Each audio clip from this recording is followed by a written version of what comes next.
আলাইকুম, আমি Sadia. War the world news চ্যানেলে আপনাকে স্বাগত। শুরুতেই জানাবো আজকের গুরুত্বপূর্ণ আপডেট সংবাদগুলোর শিরোনাম।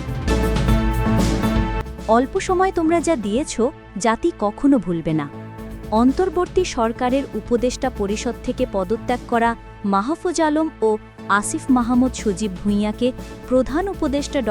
মোহাম্মদ ইউনুস বলেছেন, এত অল্প সময় তোমরা জাতিকে যা দিয়েছ, তা জাতি কখনো ভুলবে না। ২৯ দলের বৈঠক, আসন নিয়ে বিএনপির প্রতি ক্ষুব্ধ মিত্ররা। আসন ভাগাভাগি নিয়ে মিত্রদের সঙ্গে দূরত্ব বাড়ছে বিএনপির। এর মধ্যেই আজ ১০ ডিসেম্বর বৈঠক করেছেন মিত্ররা। বিকেলে রাজধানীর পল্টনে নাগরিক ঐক্যের কার্যালয়ে অনুষ্ঠিত এই বৈঠকে ২৯টি দলের শীর্ষ নেতারা অংশ নেন। ৬ ঘণ্টা অবরুদ্ধ থেকে সচিবালয় ছাড়লেন অর্থ উপদেষ্টা। সচিবালয় ৬ ঘণ্টার বেশি সময় অবরুদ্ধ থাকার পর পুলিশি নিরাপত্তায় বের হয়েছেন অর্থ উপদেষ্টা সালেহউদ্দিন আহমেদ। বুধবার ১০ ডিসেম্বর রাত ৮টা ১২ মিনিটে তিনি সচিবালয় ত্যাগ করেন। ৯৫ দিন পর মুক্তি পেলেন ভারতের কারাগারে থাকা ভোলার ১৯ জেলে। ভোলার সাগরে মাছ ধরে ফেরার পথে ভারতের সীমান্তরক্ষীদের হাতে আটক ১৯ জেলে ৩ মাস ৫ দিন পর ফিরে এসেছেন। বুধবার বিকাল সোয়া ৫টায় তারা মোংলা বন্দর থেকে ভোলার উদ্দেশ্যে রওনা হন বলে নিশ্চিত করেন সাফিজুল মাঝির ছেলে মোহাম্মদ স্বাধীন। এই ছিল আজকের গুরুত্বপূর্ণ আলোচিত সংবাদের শিরোনামগুলো। এখন বিস্তারিত সংবাদে আসছি, তবে তার আগে অনুরোধ রইল ভিডিওতে একটি লাইক দিয়ে চ্যানেলটি সাবস্ক্রাইব করুন এবং কমেন্টে জানিয়ে দিন আপনি কোন জায়গা বা কোন দেশ থেকে আমাদের এই সংবাদটি দেখছেন। অল্প সময়ে তোমরা যা দিয়েছ, জাতি কখনো ভুলবে না।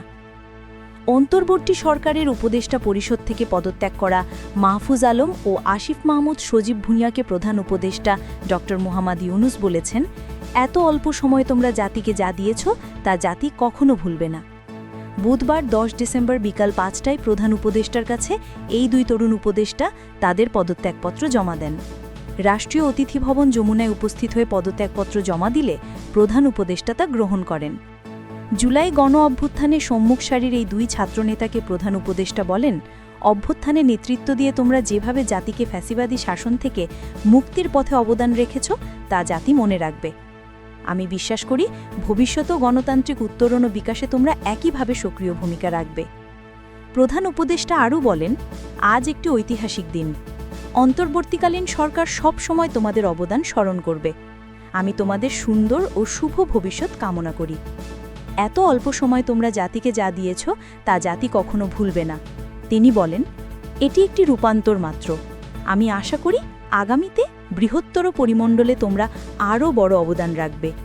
নিজেদের কর্মের মাধ্যমে দেশের মঙ্গলে নিয়োজিত থাকার আহ্বান জানিয়ে দুই ছাত্রনেতার উদ্দেশ্যে প্রধান উপদেষ্টা আরও বলেন, সরকারি থেকে যে অভিজ্ঞতা তোমরা অর্জন করেছ, তা ভবিষ্যৎ জীবনে অবশ্যই কাজে লাগাতে হবে। উপদেষ্টা পরিষদে মাহফুজ আলম ছিলেন তথ্য ও সম্প্রচার মন্ত্রণালয়ের দায়িত্বে। আসিফ মাহমুদ ছিলেন স্থানীয় সরকার, পল্লী উন্নয়ন ও সমবায় মন্ত্রণালয় এবং যুব ও ক্রীড়া মন্ত্রণালয়ের দায়িত্বে।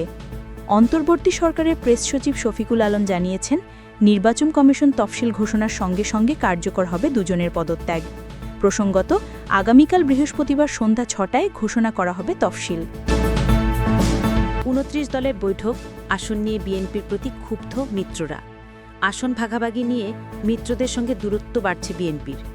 এরই মধ্যে আজ ১০ ডিসেম্বর বৈঠক করেছেন মিত্ররা। বিকালে রাজধানীর পল্টনের নাগরিক ঐক্যের কার্যালয়ে অনুষ্ঠিত এই বৈঠকে ২৯টি দলের শীর্ষ নেতারা অংশ নেন। বৈঠকে আসন নিয়ে বিএনপির প্রতি ক্ষুব্ধ প্রতিক্রিয়া ব্যক্ত করেন মিত্ররা। এছাড়া বিএনপির সঙ্গে শিগগিরই তাদের বৈঠকে বসার সিদ্ধান্ত হয়। বৈঠকে অংশ নেন ৫ দলীয় জোট গণতন্ত্র মঞ্চ, ১২ দলীয় জোট গণ অধিকার পরিষদ, জাতীয়তাবাদী সমমনা জোট, নেজামে ইসলামী পার্টি ও গণফোরামের শীর্ষ নেতারা। এসব দল ও জোট বিএনপির সঙ্গে যুগপৎ আন্দোলনে ছিল। মিত্র রাজনৈতিক দলের শীর্ষ নেতাদের মধ্যে ছিলেন মাহমুদুর রহমান মান্না, সাইফুল হক, জোনায়েদ সাক্কিসহ ৫ দলের শীর্ষ নেতারা। এছাড়া ছিলেন ১২ দলীয় জোটের প্রধান জাতীয় পার্টি জাফরের চেয়ারম্যান মোস্তফা জামাল হায়দার, সমন্বয়ক জাতীয় দলের অ্যাডভোকেট এহসানুল হুদা, গণ অধিকার পরিষদের নুরুল হক নূর, সমমনা জোটের প্রধান সমন্বয়ক ফরিদুজ্জামান ফরাদ, গণফোরামের অ্যাডভোকেট সুব্রত চৌধুরী, নেজামে ইসলামী দলের আশরাফুল ইসলাম সহ মোট ২৯টি দলের শীর্ষ নেতারা। গণতন্ত্র মঞ্চের শীর্ষ নেতা বিপ্লবী ওয়ার্কার্স পার্টির সাধারণ সম্পাদক সাইফুল হক যুগান্তরকে বলেন, বিএনপি যেভাবে তীরে এসে তরি ডুবাতে চাচ্ছে, এই জায়গাগুলো নিয়ে বৈঠকে আলোচনা হয়েছে। বিএনপি তার এই দীর্ঘদিনের পরিচিত বন্ধুদেরকে যেভাবে বেকার ও আধা বেকার করে 2 ধাপে আসন ঘোষণা করেছে, এটা আমাদের সংক্ষুব্ধ করেছে। আলোচনা হয়েছে বিএনপি তার আগের অবস্থান থেকে সরে আসছে কিনা।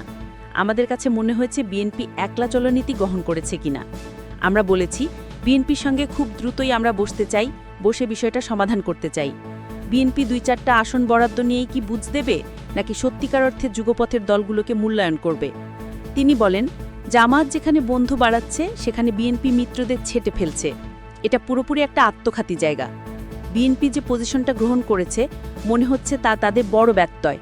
সুতরাং এতে দলগুলোকে ক্ষুব্ধ করার পাশাপাশি অনাস্থা ও অবিশ্বাসের জায়গাটা জন্ম দিয়েছে।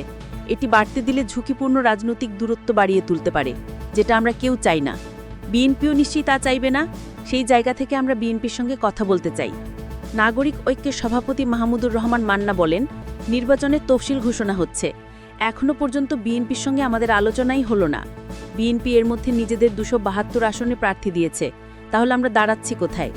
বিএনপি বলেছে একসঙ্গে নির্বাচন করবে, একসঙ্গে সরকার করবে। এসব নিয়ে আলোচনা হয়েছে। মিত্র অন্তত 60টি দলের শীর্ষ নেতা জানান, বৈঠকে তাদের নিজেদের মধ্যে একটা ঐক্যের কথা বলা হয়েছে। তারা বিএনপির কাছে মর্যাদা ও ন্যায়োত্তার ভিত্তিতে মূল্যায়ন চান। আপাতদৃষ্টিতে তাদের মনে হচ্ছে যে প্রতিশ্রুতিতে বিএনপি ছিল তা থেকে সরে গেছে। সে কারণে নির্বাচনের আসন নিয়ে এখন পর্যন্ত কারো সঙ্গে আলোচনা করেনি। এতে করে সবাই ক্ষুব্ধ প্রতিক্রিয়া জানিয়েছেন। তবে বিএনপির সঙ্গে মিত্ররা সম্পর্ক ছিন্ন করতে চান না। আলোচনায় বসে এর দ্রুত সমাধান চান। নির্বাচন সামনে রেখে গত 3 নভেম্বর প্রথম পর্যায়ে 237 আসনে দলের প্রাথমিক প্রার্থী তালিকা প্রকাশ করেছিল বিএনপি। এর 1 মাস পর গত 4 ডিসেম্বর আরও 36 আসনে দলীয় প্রার্থীদের নাম ঘোষণা করা হয়। সেই হিসেবে মোট 272 আসনে প্রার্থিতা ঘোষণা করেছে দলটি। এখন ফাঁকা রয়েছে আরও 28টি আসন। বিএনপি থেকে বলা হয়েছে, এই ফাঁকা আসনগুলোর বেশিরভাগই মূলত শরিকরাই নির্বাচন করবেন। তবে ফ্যাসিবাদ বিরোধী যুগপৎ আন্দোলনের মিত্রদের পক্ষ থেকে অভিযোগ করা হয়েছে, নির্বাচন সামনে রেখে বিএনপির চাওয়া অনুযায়ী দল ও জোটের প্রার্থী তালিকা জমা দিলেও তাদের সঙ্গে কোনো আলোচনা ছাড়াই 272 আসনে প্রার্থী ঘোষণা করা হয়েছে। এ ঘটনায় তারা বিস্মিত, অনেকে ক্ষুব্ধ। 2 দফায় ঘোষিত প্রার্থী তালিকায় অন্তত 6টি আসনে অনিবন্ধিত মিত্ররা ধানের শীষের মনোনয়ন প্রত্যাশী ছিলেন। বিএনপির একটি সূত্র জানিয়েছে, মিত্রদের সঙ্গে কোনো ধরনের টানাপোড়েন চায় না বিএনপি। মিত্রদের যথাযথ মূল্যায়ন করবে দলটি। সেজন্য ঐক্য ঠিক রেখে সমাধান নেওয়ার উদ্যোগ নেওয়ার কথা বিএনপির ওই সূত্র জানিয়েছে। 6 ঘণ্টা অবরুদ্ধ থেকে সচিবালয় ছাড়লেন অর্থ উপদেষ্টা। সচিবালয়ে 6 ঘণ্টার বেশি সময় অবরুদ্ধ থাকার পর পুলিশি নিরাপত্তায় বের হয়েছেন অর্থ উপদেষ্টা সালিউদ্দিন আহমেদ।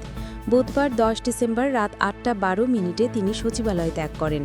সচিবালয়ে কর্মরত নন ক্যাডার কর্মকর্তা কর্মচারীরা 20% সচিবালয় ভাতার দাবিতে আন্দোলন করছেন। এর অংশ হিসেবেই বুধবার 10 ডিসেম্বর দুপুর 2টার পর থেকে অর্থ উপদেষ্টাকে অবরুদ্ধ করে রাখেন। পরে পুলিশি পাহারায় সচিবালয় ত্যাগ করেন। অবরুদ্ধ থাকাকালীন বিক্ষোভকারীরা উপদেষ্টার দরজার সামনে হ্যান্ড মাইক নিয়ে বিভিন্ন স্লোগান দেন। এ সময়ে অনেকে ভুয়া ভুয়া স্লোগানও তুলেছিল। এর আগে আন্দোলনকারীদের দাবি পূরণে আগামী সোমবার প্রজ্ঞাপন জারি হবে এমন বার্তা পাঠানো হয়, কিন্তু আন্দোলনকারীরা তা মানেননি। আজই প্রজ্ঞাপন জারির দাবি জানান এবং তাদের অবস্থান ধরে রাখেন। পরিস্থিতি নিয়ন্ত্রণে আনতে এবং উপদেষ্টাকে মুক্ত করতে রাত 8টার কিছু আগে পুলিশের একটি বিশেষায়িত ইউনিট অর্থ মন্ত্রণালয়ে প্রবেশ করে। এ সময় আন্দোলনকারীরা বাঁশি বাজিয়ে পুলিশকে ছত্রভঙ্গ করার চেষ্টা করেন। এক পর্যায়ে পুলিশের সঙ্গে আন্দোলনকারীদের মধ্যে ধস্তাধস্তি হয়। তীব্র উত্তেজনার মধ্যে রাত 8:12 অর্থ উপদেষ্টা ডাক্তার সালিহুদ্দিন আহমেদকে পুলিশি নিরাপত্তা বেষ্টনীর মধ্য দিয়ে সচিবালয় থেকে বের করে আনা হয়। 95 দিন পর মুক্তি পেলেন ভারতের কারাগারে থাকা ভোলার 19 জেলে। ভোলার সাগরে মাছ ধরে ফেরার পথে ভারতের সীমান্তরক্ষীদের হাতে আটক 19 জেলে 3 মাস 5 দিন পর ফিরে এসেছেন। বুধবার বিকাল 5:15টায় তারা মোংলা বন্দর থেকে ভোলার উদ্দেশ্যে রওনা হন বলে নিশ্চিত করেন সফিজল মাঝির ছেলে মোহাম্মদ স্বাধীন। 2 দেশের সরকারের নীতিগত সিদ্ধান্তে 2 দেশের কোস্টগার্ডের মাধ্যমে জেলেদের হস্তান্তর করা হয়। জোনাল কমান্ডার ক্যাপ্টেন মেজবাইল ইসলামের নেতৃত্বে কোস্টগার্ড সদস্যরা ভারতের কোস্টগার্ড 32 জেলেকে গ্রহণ করেন। এদের মধ্যে ভোলার জেলে রয়েছেন 19 জন, অপর 13 জন দেশের বিভিন্ন অঞ্চলের। অপরদিকে বাংলাদেশে আটক 47 জেলেকে ভারত কোস্টগার্ডকে বুঝিয়ে দেয়। মঙ্গলবার এদের ভারতের কারাগার থেকে মুক্তি দিয়ে কোস্টগার্ডের নিয়ন্ত্রণে বাংলাদেশে পাঠানো হয়। সকালে তারা মোংলা বন্দর এসে পৌঁছায়। কোস্টগার্ড মিডিয়া কর্মকর্তা লেফটেন্যান্ট কমান্ডার সিয়াম উল হক বিষয়টি নিশ্চিত করেন। ভোলার দক্ষিণ দিঘলদি ইউনিয়নের শান্তিরহাট মাঝঘাটের শফিজল মাঝি এলাকার ১৯ জেলেকে নিয়ে ৫ সেপ্টেম্বর সাগরে মাছ ধরতে যান। সুন্দরবন এলাকার সাগরে জাল ফেলে মাছও পান। বালার দর অনুযায়ী প্রায় ৬ লাখ টাকার ইলিশ নিয়ে ১২ সেপ্টেম্বর ফেরার পথে রাতে ঝড়ো বাতাস ও প্রবল স্রোতের মুখে ট্রলার বিকল হয়ে যায়। স্রোতের টানে ভারতের সীমানায় প্রবেশ করতে কোস্টাল সেনা সদস্যরা তাদের ধরে নিয়ে যায়। পরে পুলিশের মাধ্যমে থানায় সোপর্দ করে। এদিকে পরিবারের একমাত্র উপার্জনক্ষম ব্যক্তিরা দীর্ঘদিন আটকা থাকায় ওইসব পরিবারে চরম দুর্দিন কাটছিল। অনাহারে অর্ধাহারে ছিল পরিবারের সদস্যরা। এ অবস্থায় ভোলার জেলা প্রশাসক জেলেদের উদ্ধারে চিঠি পাঠান। বুধবার ভোলা সদর উপজেলা নির্বাহী অফিসার মোহাম্মদ আরিফুজ্জামান জানান, সাধারণত এভাবে আটক জেলেদের ছাড়িয়ে আনতে দীর্ঘ সময় চলে যায়। ভোলার আটক জেলেরা ৩ মাস ৫ দিনের মধ্যে আসতে পেরেছেন। এর মধ্যে উপজেলা প্রশাসন থেকে ওই পরিবারগুলোকে খাদ্য সহায়তা দেওয়া হয়েছিল বলেও জানান ইউএনও। জেলা মৎস্য কর্মকর্তা মোহাম্মদ ইকবাল হোসাইন জানান, ১৯ জন জেলের তালিকা তৈরি করে তা মন্ত্রণালয়ে পাঠানো হয়। কোস্টগার্ড সূত্র জানায়, ১২ ও ১৭ সেপ্টেম্বর ভোলার ১৯ জেলেসহ ৩২ জেলেকে ভারতীয় জলসীমা রেখা অতিক্রম করার অভিযোগে আটক করে ভারতীয় কোস্টগার্ড পররাষ্ট্র মন্ত্রণালয়ের উদ্যোগে দ্বিপাক্ষিক সমঝোতার মাধ্যমে আটক জেলেদের বন্দি বিনিময় সিদ্ধান্তে বুধবার তাদের বাংলাদেশ কোস্টগার্ডের কাছে হস্তান্তর করা হয়। মঙ্গলবার বাংলাদেশ ভারত আন্তর্জাতিক মেরিটাইম বাউন্ডারি লাইনে বাংলাদেশে আটক ৪৭ ভারতীয় জেলেকে ভারতের কোস্টগার্ডের কাছে ও একই সঙ্গে ভারত থেকে ৩২ জন বাংলাদেশি জেলেকে একটি ফিশিং বোট এফবি মায়ের দোয়া সহ হস্তান্তর করা হয়। পরে বুধবার বিকালে তাদের মোংলা বন্দরে পরিবারের সদস্যদের কাছে হস্তান্তর করে কোস্টগার্ড। ওই সংগঠনের জেলা সম্পাদক শেখ আল মামুন জানান, ওই জেলেদের সব তথ্য সংগ্রহ করে প্রশাসনের সহায়তায় তাদের উদ্ধারে তারা মাঠে কাজ করেন।